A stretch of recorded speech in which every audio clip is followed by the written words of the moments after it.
গোপালগঞ্জবাসী, হাসিনা আপনাদের ছেড়ে পালিয়ে গিয়েছে।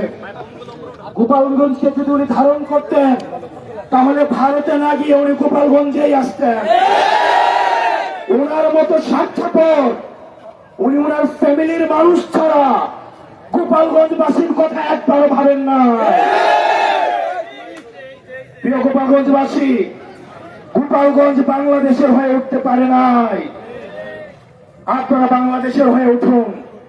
আওয়ামী লীগ পরিকল্পিতভাবে গোপালগঞ্জকে বাংলাদেশ থেকে বিচ্ছিন্ন করেছে, ভবিষ্যৎ প্রজন্মের ভবিষ্যৎকে সংকটে ফেলেছে।